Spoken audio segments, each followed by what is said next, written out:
Across borders and, of course, on regional issues, President William Ruto has dismissed fears of a possible diplomatic rift between Kenya and Uganda over access to the Indian Ocean. Speaking in Tororo, Uganda, during the groundbreaking ceremony of the Devki Mega Steel Project, the head of state assured the landlocked East African nation of unfettered access to the ocean and pledged closer collaboration in trade and infrastructure development. Sunday in Tororo, Uganda.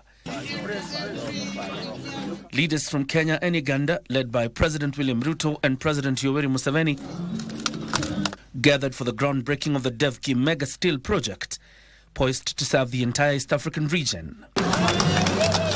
It is here that President Ruto waded into the discussion on the Indian Ocean, following remarks by Uganda's President Yoweri Museveni on the country's challenges due to lack of direct access to the ocean.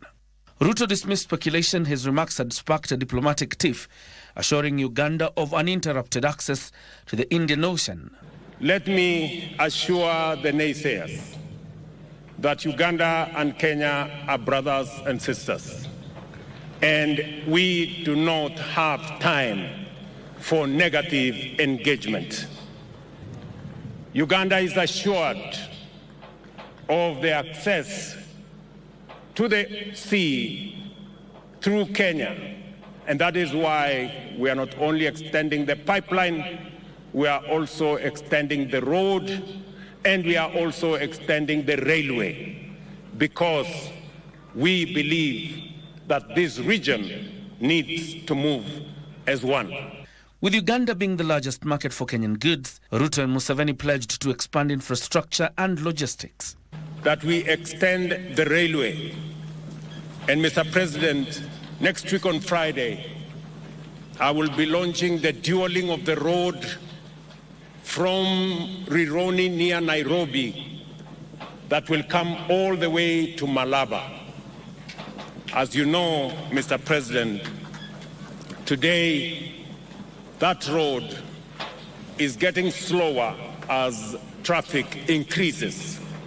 And therefore, we have made the strategic decision to create a highway and dual that road so that we can facilitate faster movement of goods, people, and services. These roads, the transport system is now irrational. We need to rationalize it. Why is it irrational? Barabara, the road, they are small cars. They are railways carrying cargo. They are petrol tankers carrying petrol, all on the road. Ruto further revealed that plans for Kenya and Uganda to jointly co-own the Kenya pipeline are on course. Let me also commend you, Mr. President, for agreeing to work with us. The ministers were in Nairobi last week, and I have given them appropriate guidance on the need for Uganda and Kenya, public and private, to jointly own the Kenya Pipeline Company, the company that supplies or provides the pipeline for supply of fuel into our region. Well, I'm very happy with what His Excellency is doing on the pipeline. I thank him and congratulate him. We are going to co-invest in that one together, all the way up to the Congo border. The two leaders emphasized the need for closer collaboration and unity across the East African region and the African continent. I equally commend my brother and friend, His Excellency Paul Kagame, President of the Republic of Rwanda, whose enduring advocacy for regional integration within the East African community has provided the enabling environment for projects like this one to thrive.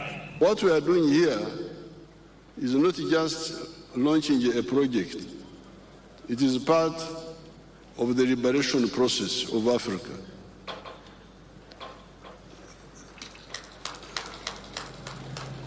It is part of ending the betrayal, usaliti. The Devki Mega Steel Project, valued at approximately $500 million, is expected to produce 1 million tons of steel annually by 2027.